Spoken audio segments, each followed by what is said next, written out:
প্রাথমিক ও গণশিক্ষা মন্ত্রণালয়ের উপদেষ্টা অধ্যাপক ডাক্তার বিধান রঞ্জন রায় পোদ্দার বলেছেন, আমাদের আকাঙ্ক্ষা আর বাস্তবতার মধ্যে অনেক ফারাক রয়ে গেছে। আমাদের বর্তমান লক্ষ্য শিক্ষার মান উন্নয়ন করা, তবে অবকাঠামোগত উন্নয়ন নিয়েও আমরা কাজ করব। তবে প্রধান লক্ষ্য শিক্ষার মান উন্নয়ন। এছাড়া যেসব বিদ্যালয়ে ষষ্ঠ থেকে অষ্টম শ্রেণী পর্যন্ত চালু আছে তাদের নানা সমস্যার সম্মুখীন হতে হচ্ছে। সে বিষয় নিয়ে সিদ্ধান্ত হয়ে গেছে, দ্রুত এই বিষয়ে ব্যবস্থা নেওয়া হবে।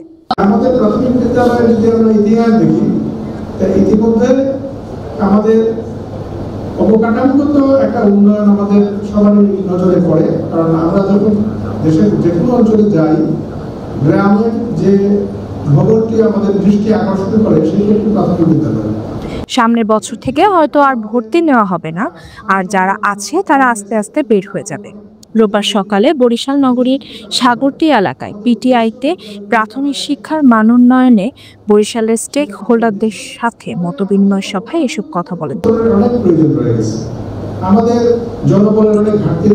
বরিশালের জেলা প্রশাসক মোহাম্মদ দেলোয়ার হোসেনের সভাপতিত্বে মতবিনিময় সভায় আরও উপস্থিত ছিলেন প্রাথমিক ও গণশিক্ষা মন্ত্রণালয়ের সচিব আবু তাহের মোহাম্মদ মাসুদ রানা, প্রাথমিক শিক্ষা অধিদপ্তরের মহাপরিচালক আবু নূর মোহাম্মদ শামসুজ্জামান, প্রাথমিক শিক্ষা অধিদপ্তরের পলিসি ও অপারেশন মোহাম্মদ কামরুল হাসান, বরিশাল প্রাথমিক শিক্ষার বিভাগীয় উপপরিচালক নীলুফা ইয়াসমিন সহ বিভাগীয় জেলা ও উপজেলা পর্যায়ের বিভিন্ন স্তরের কর্মকর্তারা।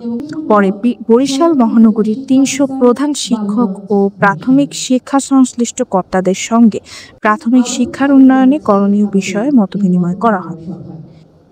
নিউজ ডেস্ক, কেটিনা রয় রিপোর্ট, 71।